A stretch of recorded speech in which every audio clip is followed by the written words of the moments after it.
Bengali serial. দিদি ভাতটা বসিয়ে দিও আর ওই চিংড়িটা একটু বেছে দিও। পারবো না। পারবো না মানে? পারবো না মানে পারবো না ছোট। তুমি করবে না তো কি আমি করব? হ্যাঁ তুই করবি, নিজের কাজটা তুই নিজেই করে নে ছোট। তোর জোগাড় করছিলে না দিদি? তোমার রঘুবীর দেখি এবার কিভাবে তোমাকে হেল্প করে। তোমার পুজোর সব আয়োজনে আমি এই অ্যালকোহল ছড়িয়ে তোমার রঘুবীরকে ঘর ছাড়া করে ছাড়বো।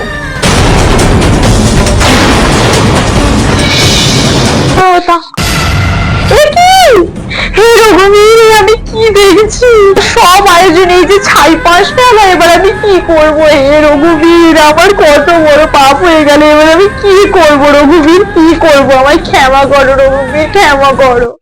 বেরোল। হ্যাঁ রে ভাই, তুই তো কিছুই খাচ্ছিস না, আর একটু দিয়ে। তা ভালো খাচ্ছ তো? আসলে কি বলতো, আমাদের বাড়িতে না সব নামি দামি প্রোডাক্টের জিনিস থাকে। এই যে সব লাঞ্চ খেতে বসেছে, এগুলো বিদেশ থেকে আনা নামি দামি জিনিস। আর তোমাদের মতো ভিখারিরা তো এইসব জীবনে চোখেও দেখেনি, তাই না বড়দি? ছোট, তোর দাদা কি এই সংসারে কিছুই নেই না? আমরা কি গরিব বলে আমাদের বাড়ির লোককে খাওয়ানোর কোনো অধিকার আমাদের নেই? মাছ ভাজছিস তো, তোর দাদাকে এক চাকা মাছ দিস তো।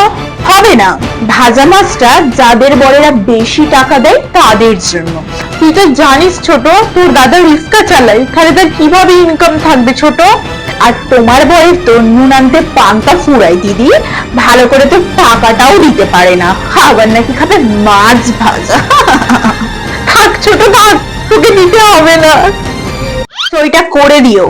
কিন্তু এটা কিসের কাগজ ছোট? কিসের সইয়ের কথা বলছিস তুই? এটা হচ্ছে বাড়ি ভাগের দলিলের সই। না না ছোট, আমি থাকতে এই বাড়ি ভাগ হতে দেবো না। না ছোট, কিছুতেই না, আমি থাকতে এই বাড়ি কখনো আমি ভাগ হতে দেবো না। হে রঘুবীর, তুমি দেখো কোথায় আছো রঘুবীর। বুড়িটার খাবারে তো কখন বিষ মাখিয়েছি, এখনো বুড়িটা মরলো না কেন? ওই শয়তান ডাইনিটা আবার কিছু করে বসেন। বুড়িটা না মরলে কোনো জায়গা জমিও আমি হাতে করতে পারবো না। আমার মরবে না ছোট, কারণ তুই যে খাবারে বিষ মিশিয়েছিলিস সেই খাবারটা আমি খেয়ে নিয়েছি। তুমি মরলে না কেন? আমি, কারণ আমার এই গলা দিয়ে যখন বিষটা যখন যাচ্ছিল, গলা অবধি চলেও এসেছিল, পেট পর্যন্ত যেতে না যেতেই আমার রঘুবীর আমাকে রক্ষা করেছে। পুরো পেট পর্যন্ত কিছুতেই আমার রঘুবীর যেতে দেয়নি, আমার রঘুবীর আমাকে বাঁচিয়েছে। আর আমি বলেছিলাম না, এই বাড়ি তুই কখনো ভাগ করতে পারবি না ছোট, আমার রঘুবীর আমার সহায় হয়েছে, তুই কোনো ক্ষতি করতে পারবি না আমার বাড়ির।